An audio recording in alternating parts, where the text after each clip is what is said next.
je décide de reprendre un peu les vidéos face cam.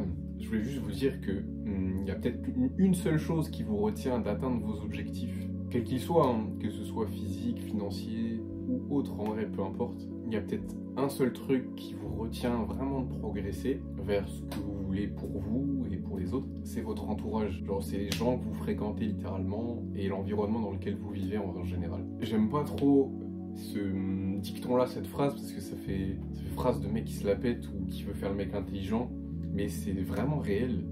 La phrase, vous la connaissez, c'est qu'on est la moyenne des 5 personnes qu'on côtoie le plus. Et même si c'est une phrase de mec qui veut faire le mec intelligent, tu vois, en vrai c'est réel. Genre je trouve qu'elle a beaucoup de sens. Et en quoi elle a du sens? Parce que, en gros, pour expliquer pourquoi c'est vrai ce qu'elle dit cette phrase, en fait on a besoin du groupe, si vous voulez, on a besoin d'appartenir à un groupe pour survivre, entre guillemets. Enfin, dans notre tête, ça fonctionne comme ça. On a besoin d'un groupe, d'appartenir à quelque chose pour pouvoir avancer et trouver un but dans notre vie. Et le truc, c'est que quand on a envie de devenir quelque chose en particulier, quand, mettons que, je sais pas, on veuille devenir pianiste, mais que on vit dans un environnement où les gens autour de nous, ils critiquent les gens qui font de la musique, ils disent que ça n'a aucun intérêt d'être un artiste, que c'est bizarre, que c'est pas dans les normes sociales de l'entourage, et ben on va avoir beaucoup de mal à devenir pianiste parce que notre entourage ne valide pas ce truc et n'a pas les comportements d'un pianiste en fait. Enfin, c'est un exemple con, mais ça marche en vrai. Je pense que ça marche pareil avec,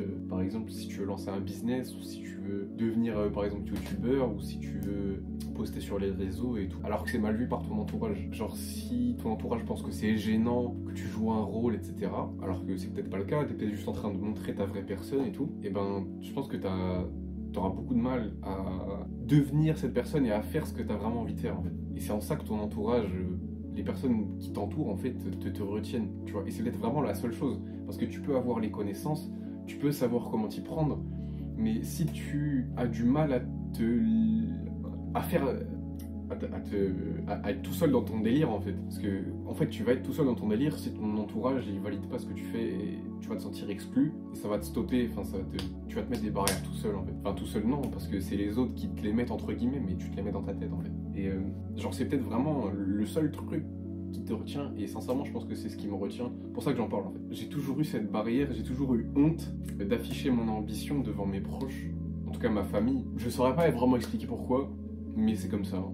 Voilà, j'ai pas d'explication. Et c'est pour ça que j'ai du mal à devenir cette personne ambitieuse qui a envie de progresser, qui a envie de faire des choses et qui n'a pas envie d'être salarié, qui a envie d'être, voilà, de monter un business, avoir une audience, etc. Et personnellement, le truc qui me retient, c'est mon entourage très proche, c'est ma famille, parce qu'ils comprennent pas ça. Ils comprennent pas, ils pensent que ça marche pas, ils pensent que c'est un scam, que ça existe pas, que c'est juste de la chance. En fait. Et ils supportent pas ça. Du coup, c'est pour ça que je me cache.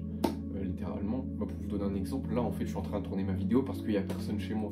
S'il y avait quelqu'un chez moi, je l'aurais jamais fait. Donc ça c'est clair que l'entourage il a un vrai impact sur en fait la trajectoire que tu prends. Et donc en fait pour y remédier, il faut changer d'entourage. Trouver un moyen de changer de personne que tu côtoies en fait. Quand tu n'arrives pas à progresser quelque part, et alors que vraiment t'essayes de changer d'identité mais que t'arrives pas, et ben souvent le problème c'est vraiment dans quoi tu baignes en fait. Genre c'est ton entourage, c'est dans quelle maison tu vis, à quoi ressemble ta chambre et tout, tu vois. Ça c'est un facteur qui va te retenir. Et je vais vous donner un autre exemple, et peut-être qu'il y en a qui vont pouvoir relater à ça.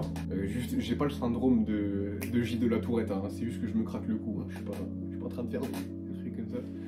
Mais qu'est-ce que je voulais dire? Ouais, voilà, en fait, je vais vous donner un exemple. J'ai toujours vécu dans le sud de la France, on va dire de mes 3 ans à mes 13 ans. J'ai vécu dans le sud de la France et du coup, j'étais dans une certaine école avec certaines personnes que je connaissais. Et dans cet environnement-là, j'étais très timide. Je savais pas parler aux gens, j'étais très introverti, très renfermé, j'avais peur et tout. Et on a déménagé avec ma famille, on est allé en Normandie, donc du coup j'ai changé d'école, j'ai changé d'amis, et en fait au moment de se réintégrer, les gens ils me connaissaient pas, et donc du coup j'ai pu changer d'identité entre guillemets. Alors il y a d'autres facteurs qui ont accompagné ce changement d'identité, mais je vous parle de ça, j'avais 13 ans à peu près. Et en mode, à cette époque-là, c'était vraiment genre qui s'habillait le mieux, tu vois. Et pendant cette transition d'école, pendant les grandes vacances, c'est-à-dire quand je passais de la 5e à la 4e, c'est-à-dire la période où j'ai changé d'école, hein, ça s'est fait pendant les grandes vacances, j'avais un nouveau style vestimentaire, mes parents m'avaient acheté de nouvelles fringues et j'en étais très content, je me sentais beau dedans et tout. En fait, je suis arrivé à un moment où les gens ils me connaissaient pas, j'avais un nouveau style vestimentaire, j'étais considéré comme beau à l'époque. Et donc je me suis dit, vas-y, full bluff, je change d'identité, maintenant je suis un mec beau, qui a confiance, qui parle aux gens et tout. Et le changement il s'est fait dans ma tête et j'ai commencé à agir de telle sorte avec ces personnes-là et ils m'ont toujours considéré comme quelqu'un d'ouvert, de drôle, de beau, enfin beau entre guillemets dans les normes quoi. Et donc ça illustre bien le fait que parfois c'est plus l'environnement dans lequel tu es et les personnes qui t'entourent qui te retiennent d'être ce que tu veux être, vraiment, de devenir ce que tu veux devenir. Parce que quand j'étais encore dans le sud de la France, avant de déménager, je voulais devenir quelqu'un d'à l'aise et d'être plus être timide en fait. Mais je sais pas, j'y arrivais pas, il y avait un truc qui me bloquait, c'était l'entourage, c'était la perception que les autres avaient de moi qui me bloquait en fait. J'arrivais pas à changer d'identité à cause de ça. Ce qui m'a permis de changer d'identité, donc c'est de changer de lieu, changer d'entourage, et vraiment, genre ça c'est une anecdote de fou en vrai. En l'espace de 3 semaines, c'est-à-dire à partir de la rentrée de 4e, comme j'ai changé d'identité, du coup j'ai commencé à parler aux filles et tout, en 3 semaines, j'avais une copine entre guillemets à l'époque. Et pour moi c'était un truc de fou. Pour moi je me disais mais ouais la dinguerie, genre j'ai une copine, alors que dans ma tête avant je me disais mais jamais j'allais avoir de copine et tout, c'était pas possible. En fait si.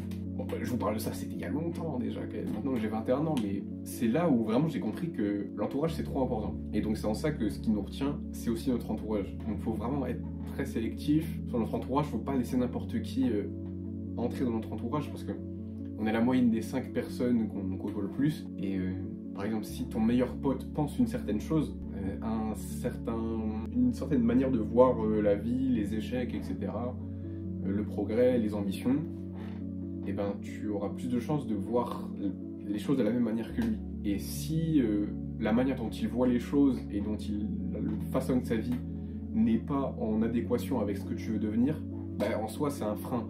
Et t'as beau l'aimer, t'as beau passer du bon temps avec lui, il va pas te faire progresser.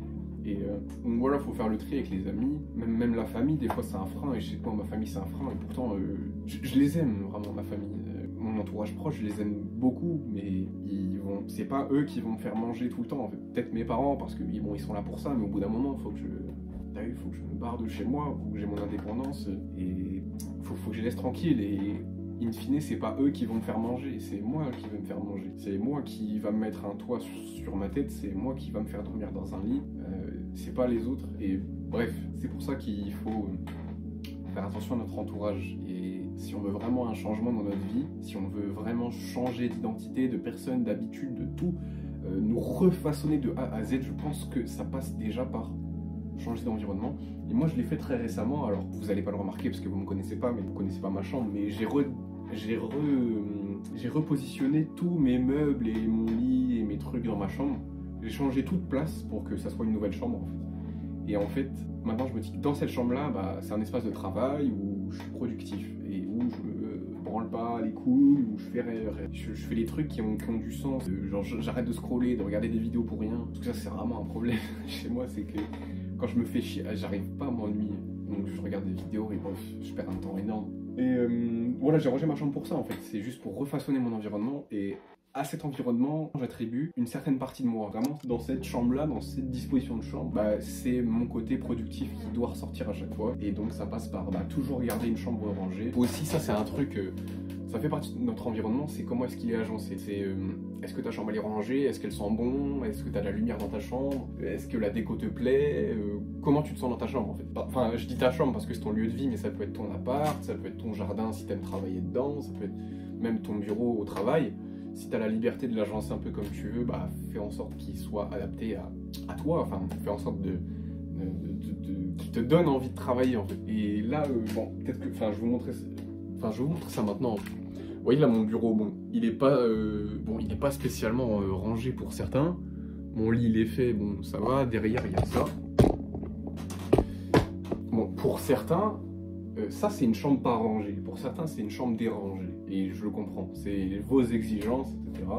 Il n'y a pas de problème avec ça. Ça pour moi c'est une chambre rangée, parce que j'ai toujours vécu dans le bordel. Et je sais que bon, avec le temps je vais être amené à prendre de plus en plus soin de mon lieu de vie, et ranger, vraiment être minutieux. Donc ça va venir avec le temps, c'est mes exigences qui évoluent avec le temps, mais ça pour moi c'est le minimum, c'est-à-dire que je peux pas travailler dans une chambre qui est pas au minimum comme ça. Et c'est important aussi, quand on a envie d'atteindre un certain idéal, c'est là où je vais faire le lien, c'est que tu peux pas forcément, enfin tu peux pas te mettre dans un mindset de travail, dans un mindset de progression, d'exigence, voilà, t'as envie de devenir quelqu'un, t'as envie de faire quelque chose de ta vie, tu peux pas te mettre, j'ai l'impression que tu peux pas te mettre dans ce mindset, dans cet état d'esprit, si ton environnement, il est pas rangé, s'il sent mauvais, si tu prends pas soin de toi, etc.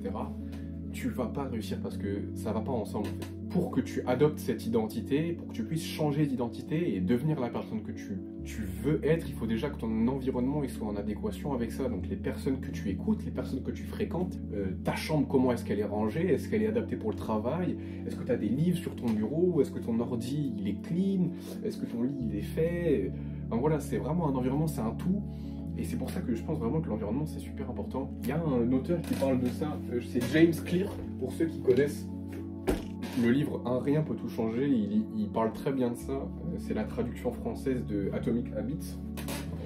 Et en gros, James Clear, ce qu'il dit dans son livre, c'est que par exemple, si tu vas avoir, je sais pas, mettons que tu aies une console dans ta chambre, que tu aies une télé, bah ça va être un frein à ta productivité par exemple, parce que quand tu vois la chose, tu as beaucoup plus de chances d'avoir envie de faire à quoi elle correspond. Je sais pas si c'est très français, parce qu'en gros, en termes de capteurs sensoriels, on en a 12 millions qui sont accordés à la vue sur les 13 millions existants au total dans notre corps. Donc c'est énorme. La vue, en fait, elle prend une importance particulière dans notre cerveau, et donc il faut toujours garder un espace propre selon nous, bien évidemment, et qui nous correspond pour le travail, qui nous donne envie de travailler en fait. Parce que la vue, c'est très important. Et la vue, ça fait partie de notre environnement. Ce qu'on voit, c'est notre environnement. C'est ça, hein, avant tout, l'environnement.